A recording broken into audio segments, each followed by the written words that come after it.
Greetings all, this is Hairy Nick. In just over a week we are going to get X-Wing 2nd Edition on the shelves of our local gaming stores. So in the interim before that comes out, we don't have a whole heap of information or any new stuff to talk about just yet today.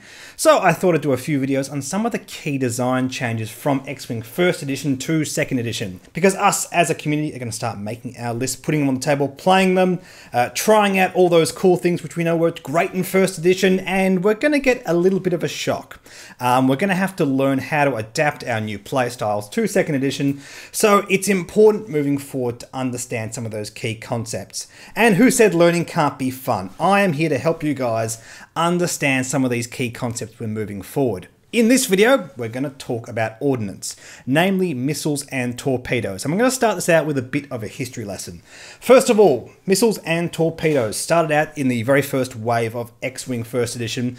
Both of them existed in Wave 1, and the design of missiles and torpedoes for most of the game's early life was very, very swingy. Usually you spend a lot of points to get a very powerful attack that you could only use once off, and you had to spend your target lock, so it was very conditional and situational in the way you used them. And as a result, they didn't really see a whole heap of play, which led FFG to go, okay, how do we make these a bit better? We eventually got to Wave 7 where Plasma Torpedoes and Extra Munitions was released. Plasma Torpedoes being this really efficient torpedo that gave you a lot of benefits, specifically if you used it early on. You had a greater chance if you used it in your very opening attack to get that extra point of damage across into your opponent. And this card helped to push the playstyle of Alpha Strikes, which really wanted to dump a whole heap of damage as fast as possible. Extra Munitions was just a really good value way of getting more ordnance onto your ships, including bombs as well. And that helped to mitigate some of the points investment you were putting into missiles. Sure, 4 points for a Concussion Missile isn't great, but 6 points for 2 isn't too bad. Moving on to Wave 8, we had two more things which really heavily affected the Ordnance meta. First of all, guidance chips, which just basically, for free, made every piece of Ordnance better. Most carriers that were taking guidance chips probably wasn't going to take another modification anyway. And that made all of your Ordnance really, really consistent. Also in this wave, we had probably the best platform torpedoes ever got in the Jumpmaster 5000. Most notably in the Contracted Scout. And for those of you who have played since the Contracted Scout came out, you know how oppressive these guys were on the meta. They were just a little bit too pushed, a little bit too powerful, which led to the Jumpmaster getting nerfed about 5 times or something like that. It felt like that anyway. In the early days, the first Jumpmaster meta list was 3 Contracted Scouts with Deadeye, guidance chips, extra munitions, plasma torpedoes. Probably missing something. They always had a massive rake of cards attached to them, and it came to a point where all of these cards combining together not only added a lot of complexity but really pushed the power level of Ordnance way too far. This led to the nerf of Deadeye, which meant it could only be used on small ships, but still Contracted Scouts was a bit too problematic and they had to get nerfed, but they moved away from Ordnance after that. And in any case, it basically only took one more platform or piece of Ordnance, which was going to re-break Alpha Strike lists in general. So for a while there, nothing was too problematic until we got Harpoon Missiles, and well, you guys playing now probably know how oppressive Harpoon Missiles are. They're super, super consistent. They do a lot of damage. They don't spend their target locks. And also when you stack them together, one Harpoon Missile triggers a condition, the next Harpoon Missile activates the condition. So you're not only incentivized to do a massive Alpha Strike, you're incentivized to use so many copies of the same card. And it's just led to some feel-bad moments. When Ordnance becomes way too powerful, it tends to push other things out of the meta, which is not really what we want. We do want all of these different playstyles. We want Ordnance and bombs and aces and swarms and all this kind of cool stuff. But we don't want one of those being too powerful, otherwise certain things aren't as viable. Like this current situation where Ordnance and bombing are both quite strong, we just don't see swarms anymore, and that sucks, so hopefully that will change moving into 2nd Edition. So, the two key things that have changed with Ordnance moving into 2nd Edition is you no longer have to spend your target lock on any of these, which makes perfect sense. I always thought it was kind of weird how you did in 1st Edition. From a power level point of view, I can understand it, but at the same time, why would a ship's targeting computer have to lose a lock because it spent a piece of Ordnance? Don't really understand that. So making that all even across the board is fine, and because we can now change the points on the fly with the app, it means that if any of these overperform because they're not spending their luck, well, we can bump the points up a bit and balance it all out again. That's absolutely fine. Also, as a rule, not every ordnance can be only used once or twice with extra munitions, but now on every single ordnance card there is a charge counter which tells you how many times you can fire it. So there's a bit more flexibility. It means when these are designed, the power level can be dialed in a lot more finitely. It's not just a one-of. It's not as swingy, which is good. It's not really what we want in Ordnance. And as a result, across the board, most of these have been powered down slightly, which is actually a good thing. It can still be a slight increase on the power of your attack, but because you get several charges, because you're not spending your target locks, it actually makes them perfectly usable, which is very, very interesting. First up, here on the screen in front of us is all of the missiles in 1st and 2nd edition. And on the 2nd edition cards, I've also added in the points cost so we can have a direct comparison. Remember, in 2nd edition, it's 0 to 200 points. So when comparing 2nd edition to 1st edition, you've got to double the 1st edition points to compare them directly. And before we continue, holy moly, so many missiles in 1st edition. Let's cut away all the junk here, all the missiles that do something weird. You hit, you get target locks or face-up damage cards.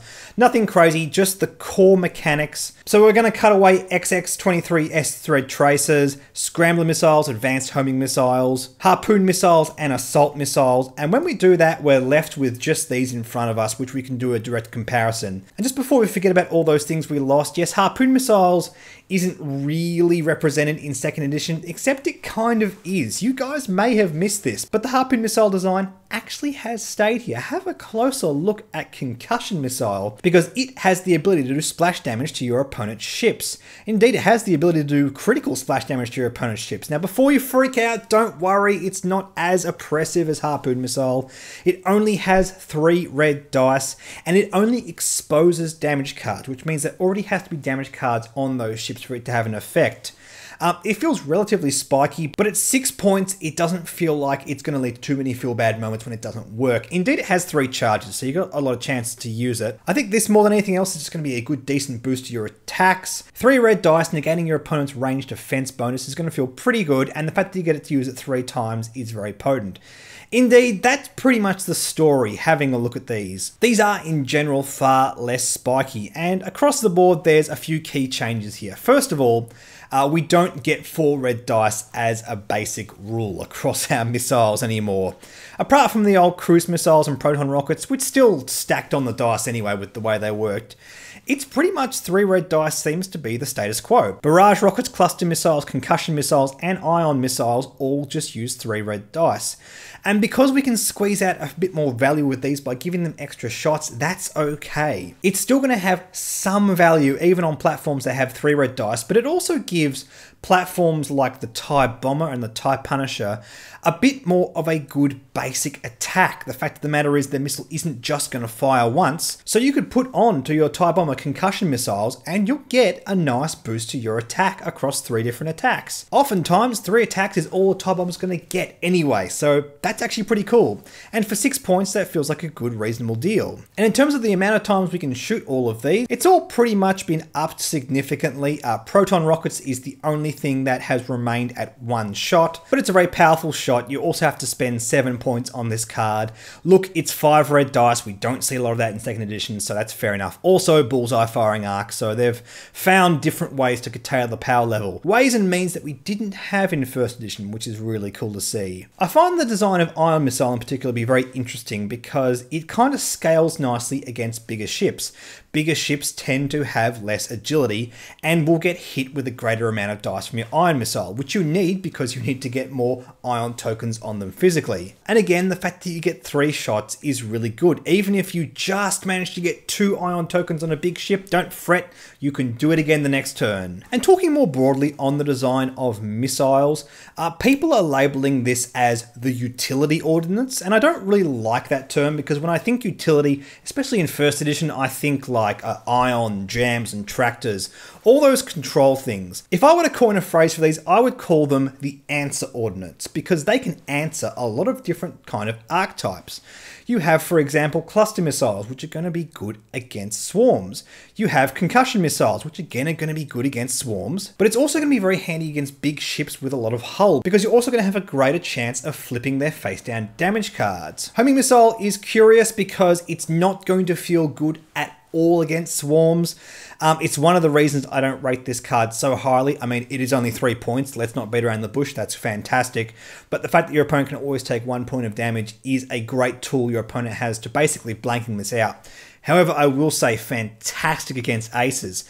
And Barrage Rockets is a really fun card here. In my eyes, it's the most versatile out of all of them, because you have the ability to spend more tokens if you need to modify your dice, but if you don't, you get more shots with this.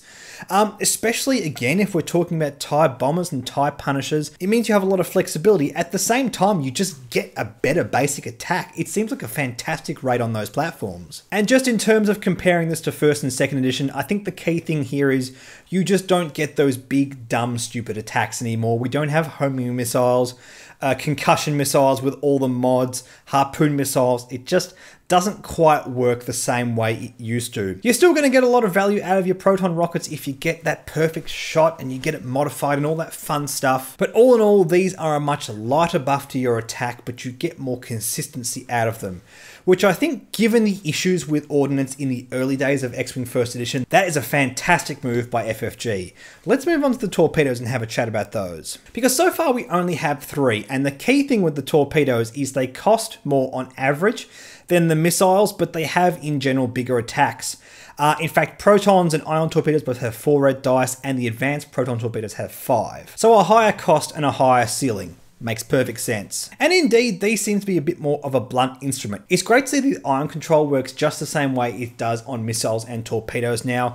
It's exactly the same thing. You get 2 charges instead of 3, but you get 4 red dice. Curiously, it actually does cost more, despite the fact that you get fewer charges, but I guess this is going to scale better against larger ships. You're going to need more red dice to get those ion tokens off, so that makes perfect sense to me. What I'm most interested in moving into second edition is Proton Torpedoes and Advanced Proton Torpedoes. In fact, Proton Torpedoes in particular is the only thing which gets really decent, consistent mods in second edition. And you only get 2 shots, but it's still much better than 1 shot. And it is the most expensive, but I think there's a good reason for that. So far, when we've talked about list building in second edition, I've generally rated this pretty highly, to the point where I actually take out a missile that costs 3 and 6. I think we were talking about homing and ion torpedoes in a list I was talking about recently. To the point where I just put on Proton Torpedoes because I love that consistency. I love the fact that it has 2 charges.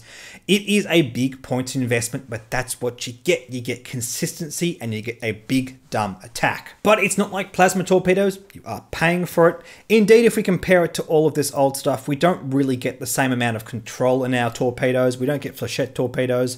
We don't get seismic torpedoes, we don't get that weird sort of utility effect anymore. And also not pictured here, Renegade refit, extra munitions, also with the missiles, Chardon refit. I haven't included those because those are points and modification slot adjustments which can be done in-app. So they're not really true ordnance despite the fact that they take up those slots. And I think when we compare missiles to torpedoes, the key things here is the torpedoes are much more of a blunt instruments, but they are bigger attacks and they cost more points, they have higher ceilings, and that's probably going to be the key thing moving forward with them. And this is really cool because the lines between these 2 upgrades are no longer that blurred. So when we have things that can take both, like the Skik fighters and very soon the T-70 X-Wing, there is a clear reason why you take one over the other. You're not just going to take the best piece of ordnance. You're just not going to take a Harpoon Missile on every ship with a weapons hardpoint. And that's the key thing moving forward. Clear design is very important. And the key thing I want you to get out of this video is, yes, you can still do Alpha Strikes in second edition, but think of them more as a toolbox answer. Use those big attacks when you should. Try and use them situationally. That's going to yield the best results and the best value in your games. Because huge stonking Alpha Strikes might just not be the direction we're heading in second edition. And I just want to encourage you guys to have a think about that when list building for your first X-Wing second edition lists. Anyway guys, in the meantime, like and subscribe in the comment section below. Do you have any really really cool ideas to use with Ordinance. I've already had a look at a few, but I'm always keen to look at more lists. We'll be talking about a few different design changes moving forward in the next week. In the meantime, like and subscribe. Like me on Facebook, follow me on Twitter and Reddit, and I'll catch you guys later on.